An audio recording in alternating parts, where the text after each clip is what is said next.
there was a young couple sitting at the dinner table. And their little boy was there as well. And they're talking about the difficult people they had dealt with that day. And they went back and forth and talking about this person and how they did that. The little boy stops them and says, "When can I get glasses?" And they stopped, froze. "You've never had a problem seeing. What do you mean, glasses?" "Yes, I'd like to get those glasses that Granny has, those special glasses." Once again, they asked, "What do you mean?" "Well, when Granny puts her glasses on, all she sees is the good in people." And just like that, the adults learn from their child.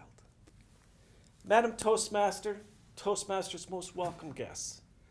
I'm a retired manager, and I wish I knew then what I know now. So often we learn that we cannot judge people unless we've walked in their shoes, unless we know their motives. To truly lead people, you have to know the story behind them. My management career actually started in youth football. I had a dictator of a coach, a Lombardi, who barked orders. He told you what you're doing wrong and offered very little encouragement. Right away, I realized this isn't any fun. God, this guy's a jerk. I never want to be like that guy. As I grew up, I continued in team sports, and I continued to learn. I became a captain of my team. I became a player coach, and my specialty at the time was volleyball.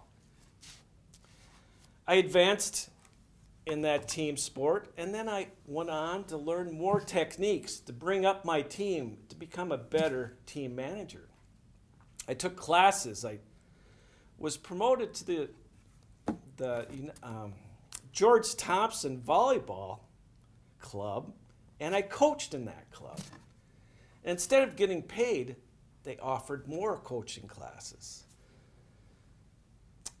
My wife suddenly gave me the ultimate compliment.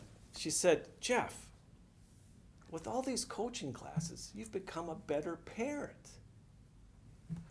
It just warmed my heart when I heard that. I continued with my classes. I continued coaching. And then the opportunity came in my work environment to become a manager. I took the Dale Carnegie program. I joined Toastmasters, where I learned to listen.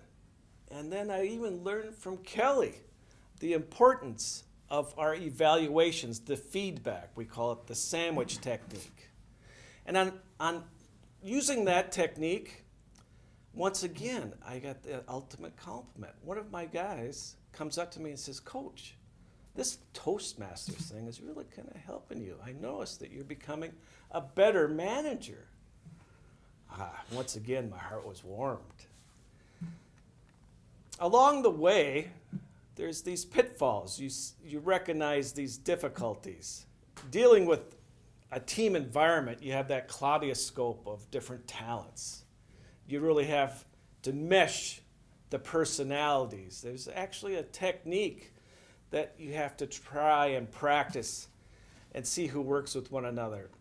The size, the age of individuals to really build your team. It's a little bit different in the management world on the work side versus sports. But then once again, the goal is to advance, to improve.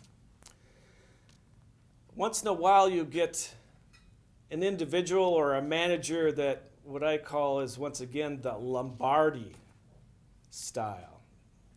They have a short fuse. They will explode and give you all the criticisms like the Lombardi coach does, telling your pitfalls and how you're a detriment to the team. I had witnessed this a couple of times, and once again I told myself, I never want to be that guy. After witnessing one particular explosion and not knowing how to handle it, I took a break in our public library at Mayo where I was working. And there on top of the shelf, I saw this book, Dealing with People You Can't Stand. It was magical. I opened up the book, and right away, there it was. The number one difficult person is called the tank. The person that will explode and give you round after round of criticisms. And it told how to deal with it. You either walk away, you either do nothing, or you change your attitude to handle it. So it's not always the individual or the manager that's exploding. Sometimes it's you. You have to look at what you are doing that may have caused this person to blow up. This was another excellent revelation. After Mayo, I actually did some management at a place called Marriott. And I'll never forget one of our new general managers coming in. He was from Serbia. He had great knowledge of the hospitality industry, and I learned a lot from him.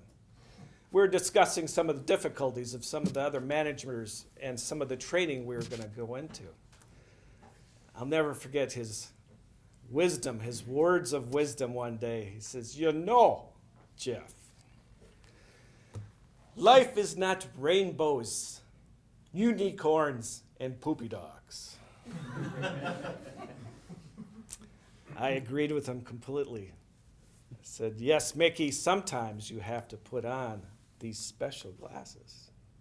And I told him the story of the little boy and what he had taught his parents about looking at the good in people.